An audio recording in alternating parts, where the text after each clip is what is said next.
Everybody, welcome again to another episode of Fish Keeping Jamaica. Welcome to my channel. Now, if you're new to this channel, my name is Raleigh and I do outdoor mini ponds and medium-sized pond setup. Right, these are my pond systems, and I have about 18 of them. Okay, so today's video I'm talking about what is meant by algae blackout. Okay, so I have been outdoors with my fish stock for years. This is my pond system for my mosquito fish, my guppy and koi tail, and have different fish going down the line.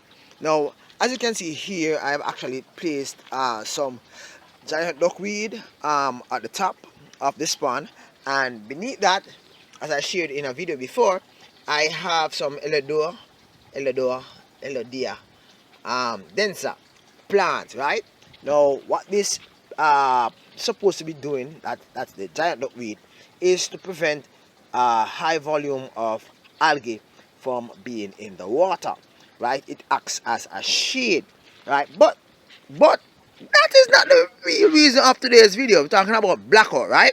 Okay, now look at my Elodia densa plant. You see this algae, right?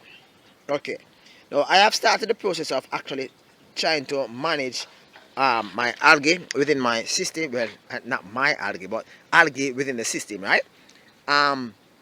As always, a piece of board is always placed on the top of the ponds, especially those ponds that are exposed directly to the sunshine. Okay, periodically I will change the board depending on the intensity of the sun, wherever it is actually shining at the moment. All right, so I have placed giant duckweed in this, and I've also placed giant duckweed in this. Right. Okay, so I have over here, I have my live bearers. I have my, I think I have swordtail in this one. Right, I'm not too perturbed about the algae, although it is on this breadfruit tree, right? Because these fish actually consume algae, right? So as soon as they grow to a certain size, then they will be sold, right? So these are just new babies, just going out, right? Okay, my main topic. Yeah, I took so long to come to my main topic, right? But I just wanted to show you the perspective of where I'm at. Okay, so I took a pair of convict cichlids from out of my pond, from out of my big 250-gallon tote. Right now, this pond, it was proving very difficult for me to see in it. Right, so what I did, I placed this piece of board on top of the pond with a hope that it will actually block out the sunlight for some amount of time, resulting in the algae growth being limited. What I did not anticipate, however, is that it would actually give me a total algae blackout. Now, what is a total algae blackout is that all of this pond was actually laced with thick algae. I'm trying to find some to share with you, but I am not seeing it. But that pond had a problem. This is my my tetra, right? My tetra and barbs pond, right? It was worse than this. This is just a little green water at the top. Or should I say a little type of, I'm not sure as to the type of algae, right? Is at the top, right? But this pond was so laden with algae that you couldn't see not even the white convict cichlid swimming. I know when you have white fish swimming in even dark water, you kind of can't see it, right? Well, here I couldn't see it at all. So what I had to do, I had to actually, and they had babies, I don't know what became of the babies, right? What I had to do is use this piece of board, old board, I place it over it, and I got algae blackout. The algae blackout was for probably about 3 to 4 days. Right now, after the algae blackout, I came, and it wasn't intentionally done, guys. I just wanted to shade the intensity of sunlight on the water, right? So I came back and I lift up the board and I smell something really stink. Yeah, really smelling bad, right? And when I looked in the, took out the board and I looked in there, I saw my plants looking fresh like these. They weren't like this. They were covered with green algae, right? And I saw dead algae fragments at the base of the pond, right? And I saw my fish swimming. However, the stench of the water was so stink. Wow, my net, my mesh actually fell into the pond. Wow. Alright, so I'm gonna just place this here. I'm gonna be covering this pond soon with giant duckweed anyway. So this can stay right here for a bit. Alright, cool.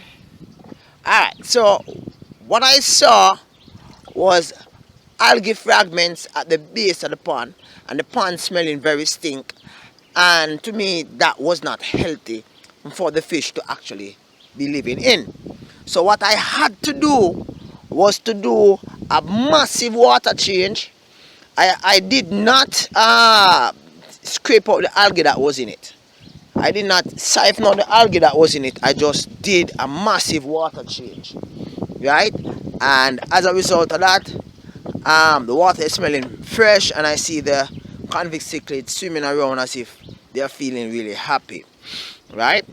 So one clear danger of doing the blackout process of getting, or should I say managing your algae, is that it can actually lead to contamination of your fish pond water. At sudden, it's like a sudden burst of dead organic matter being dumped into your pond system, and as a result of that, with that comes added nitrates, nitrites, and biological matter breakdown, and you end up with what you call ammonia.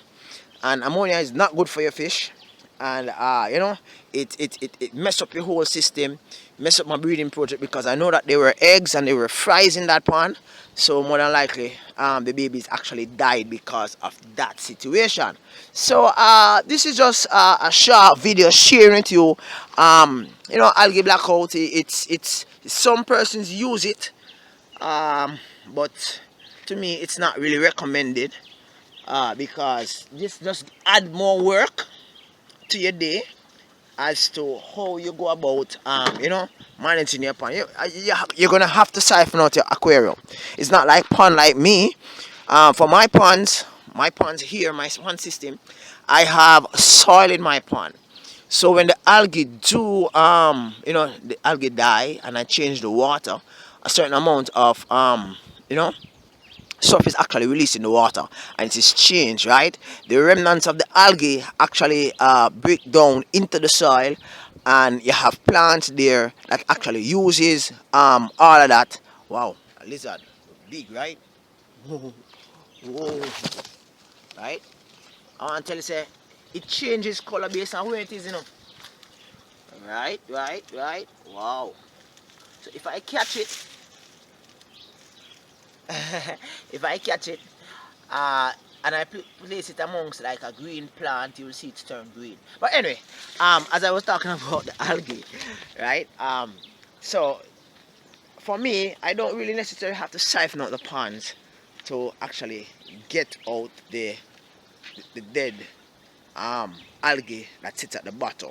I just have to do a massive water change, ensure that plants are there, and gradually all that will dissipate, in the sense that it will break down and the soil will actually get added nutrients, and the plant will be able to utilize that nutrients. I hope that this rambling will be of some good to persons considering how they're going to manage their algae situation. My suggestion is Get your aquarium out of the sunlight as much as possible. Use backings, do a massive water change, and get some fish that actually consume algae, and you should be good going forward. You can use snails, you can use curry catfish, all those bottom dwelling fish that love to nibble on side of the glass. Bye bye for now, guys. Catch you next time. Still looking at that lizard. It looks so unique. Bye bye. Catch you next time. Peace out.